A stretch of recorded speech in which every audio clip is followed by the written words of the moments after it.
তুমি যে প্রিয় মানুষকে মন থেকে চাইছো তাকে কি পাবে? তাহলে চলো জেনে নিই। তুমি যদি তোমার মনের মানুষকে চাইছো, তাহলে তুমি সবসময় দোয়া করে যাও। দোয়ার উপর বিশ্বাস রাখো। দেখবে একদিন তোমার অসম্ভব দোয়াগুলো কবুল হয়ে গেছে, ইনশাল্লাহ।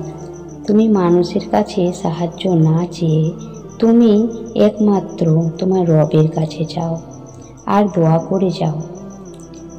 তুমি কি কখনো চিন্তা করেছো তুমি যে সেই সৌভাগ্যবানদের একজন হতে পারো যাদের দোয়া কবুল হয়েছে?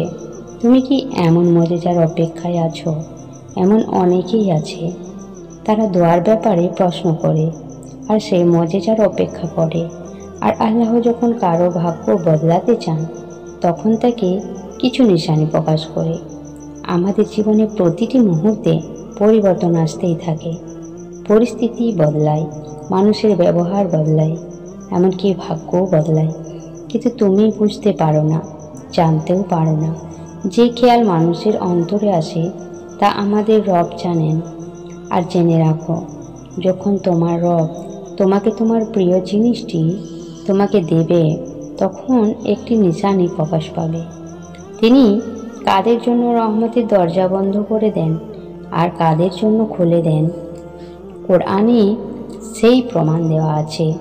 যখন বান্দা সবরের শেষ পর্যায়ে থাকে, তাও বান্দা নিজের মনকে বলতে থাকে যে আর একটু সবর করো আল্লাহর উপর, আর একটু তাওয়াক্কুল করে রবের উপর, আর বিশ্বাস রাখো আল্লাহর উপর, তখন সেই বান্দার জন্য রহমতের হাজারটা দরজা খুলে দেন। মনে রেখো, আমাদের ভাগ্য আমাদের জীবন বদলাতে পারে না, বরং তাওয়াক্কুল আমাদের জীবন বদলাতে পারে। সফলতা পর্যন্ত যাওয়া হয়তো তোমার জন্য কঠিন, কিন্তু তুমি রাস্তায় চলতে চলতে তোমার সঠিক রাস্তা নজরে আসা শুরু হয়ে যাবে। আল্লাহ কোরআনে বলেছেন, তোমার দোয়াগুলি বারবার চাওয়া আর রব নীরবে থাকা, এটা একটা পরীক্ষা তোমার ঈমানের। আর যখন আল্লাহ তাআলা তার নীরবতা ভাঙবেন, তখন তোমার সবরের মজেজা ঘটাবেন। তিনি যদি দেখো আল্লাহ কোনো দোয়া তোমার অন্তরে এনেছেন আর সেটা পাওয়ার অস্থিরতা তোমাকে তাহাজ্জুদ পর্যন্ত এনেছে, তাহলে দেখে নিও তোমার দোয়াগুলো খুব তাড়াতাড়ি কবুল হতে চলেছে। তোমার দোয়ায় মজেজা হতে চলেছে।